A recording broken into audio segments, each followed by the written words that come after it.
What's up, guys? We're in the gym. What's up, guys? We're in the gym. We're filming a chest and tricep day, a little bit of shoulders as well. So I'm going to take you guys through a routine that I like to do, and then yeah, that's pretty much it. This is also very high volume, so I don't know if I'm going to literally talk through every single of the clips and explain literally everything, but it's a good workout and a good break from the Power Builder series.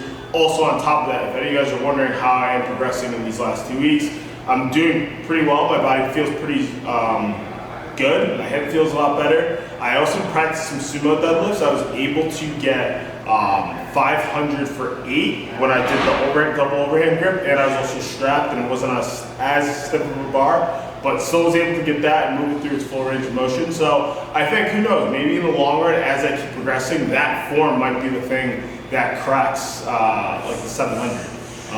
But nonetheless, let's get into today's workout, and I will see you guys all there. I'm gonna get warm, ready first, but then, yeah, the timestamp for when we start should be right around here. I don't know, we'll figure it out. But let's go. Guys, right now we're going to be warming up my upper body. So the biggest and most important thing that I found is to just really make sure that your shoulders are warm. So I like to do some arm circles. Those are really helpful for me. I go forwards and backwards. And the most important thing is that you build into the stretch.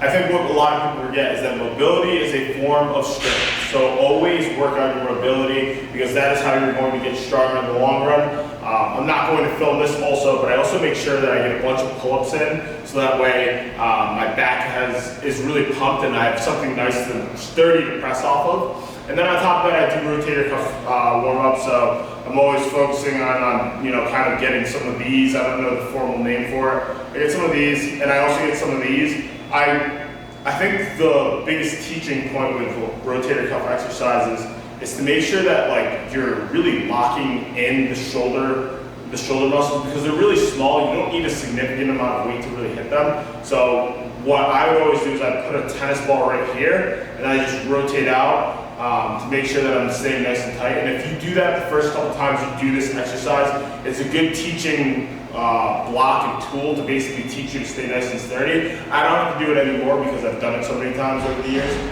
But yeah, so these are a couple things I like to do: shoulder rocks, shoulder relaps, where I go over and get a little bit further into range of motion, and then I also go backwards and then get further backwards, and then on top of that some rotator cuff and then some pull-ups. But those are all the things I do for warming up. So from there we get into kind of the first working movement.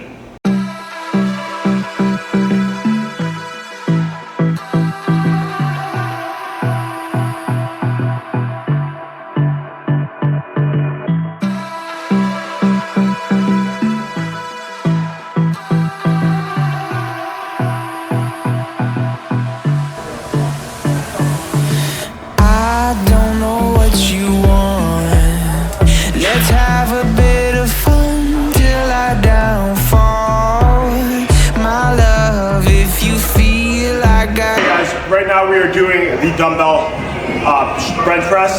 I'm not going to film like all the warm-up stuff because most people don't do push-ups and pec deck flies, but those are good warm-ups. I'm going to leave the whole entire workout in the description or whatever.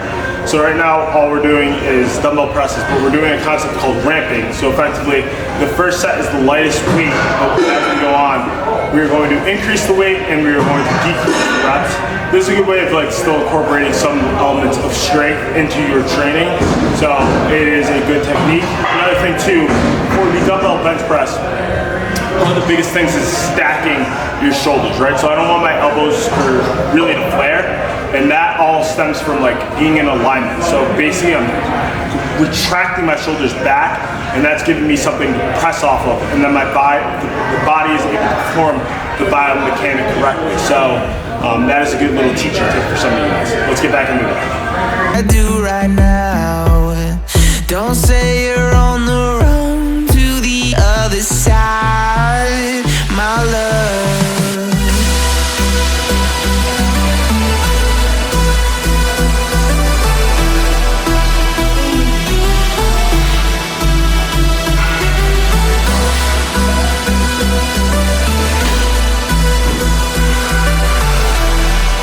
We are doing the dumbbell fly. Typically when I do this, I actually like to do the dumbbell fly, or really the fly movement with some kind of a cable, because the cable kind of gives me constant tension. But today I'm just gonna mix it up and I'm gonna do it with the dumbbell. When I do the fly, what I'm really thinking about is bringing my elbows together, and when I get to the top of the movement, I'm gonna slightly extend my elbows. So when I start the movement, my elbows are slightly bent, but as I get to the top of the movement, I slightly extend. This is a great exercise to do and perform also on the floor, but right now I'm gonna use the bench. The floor is really helpful as well, because when you use the floor, if you fail a set, you're just there at the floor and the floor can protect you. Whereas with the kind of bench, if you were to fail in theory, you kind of can't stop. So this is a good movement to also not really, or a good movement to leave your ego at the door, is what I'm gonna say. But yeah, let's get into the first couple ones.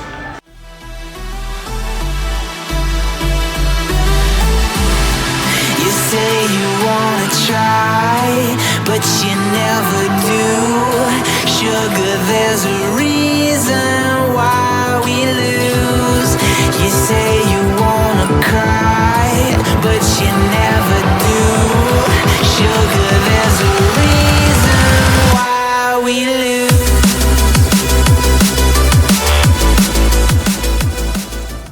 I hope this thing is lined up correctly. I'm in the most weird and awkward angle of all time. But right now we're going to do the incline press with the barbell. So it's an incline barbell bench press. What this movement is really good for is developing the upper chest, because most people already have the lower chest pretty developed. It's the upper chest that a lot of people lack. So when you're doing this movement, again, you want to keep your back completely retracted, making sure that everything is in alignment so you don't get an injury. But two, it's also just going to help you develop the upper chest a lot more. Another thing this movement is really good for is really developing the front delt. So even though we're not really training delts, I will throw delts in a little bit into all my routines just to keep developing them. Those are bad, sad face. But yeah, this is a good movement to also develop your front delts. Let's get into it.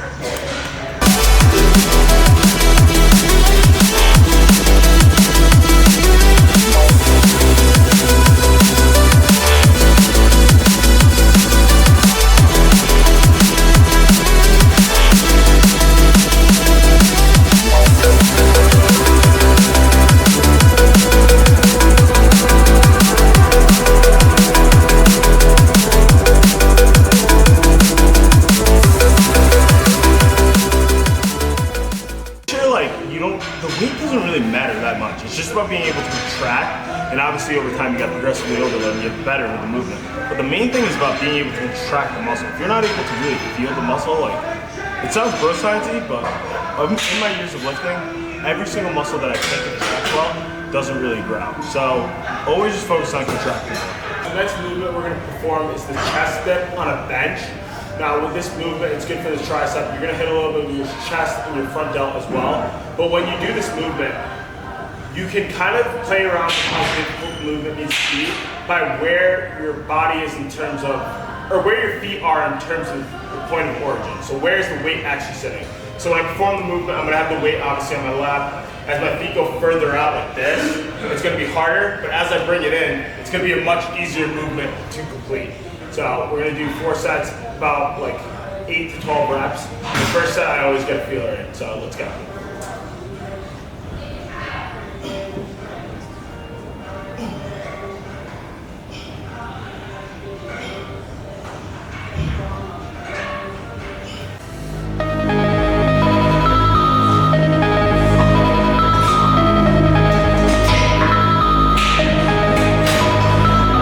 In the future, just computers, no one here to start a war. We're forgotten, just a picture, no one looks at anymore. In a world we forget about our mothers, maybe we deserve to fade away.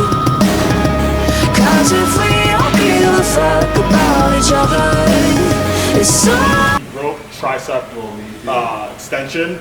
When I do this, I'm gonna just flick my elbow up, or my hand out ever so slightly to hit the outside of the tricep. It's a great movement, and we're gonna do 4x8. blame it on the humans. Yeah, if we fall, who saves us from these ruins we fall. Now, is flicking your arm out or hand out a little bro sciencey? Yes, but I have found it to work, so that's why I use it.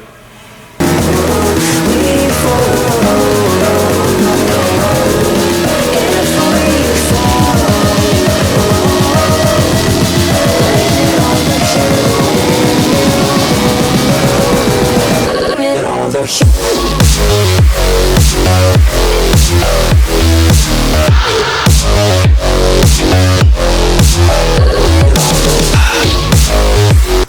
Okay guys, here we're doing the dips. 4 sets, a total of 8 reps. Now how you position your body for the dip can impact if you're going to use more of your chest versus more of your tricep. So if you lean forward more, you're going to be impacting a lot of your lower chest, versus if you're in more of an upright position, you're going to be impacting more of your tricep.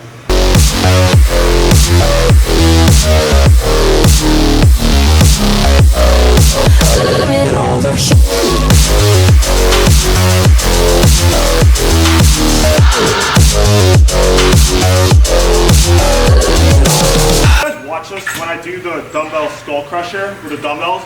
I'm actually offsetting the weight, so my hand is slightly not in the middle of the dumbbell. It's going more towards the top, and I found that this allows me kind of have a better connection with the movement, and it's something that you can also play around with when you're in the gym.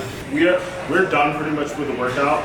I'm not going to film the last exercise, which is a single arm tricep extension. There's a lot of people in here, but yeah, after on pretty much all my training days, I always try to hit one of the parts of my delt. Just because the delts can kind of take a little bit more. So today I'm going to just kind of hit the side lateral raise.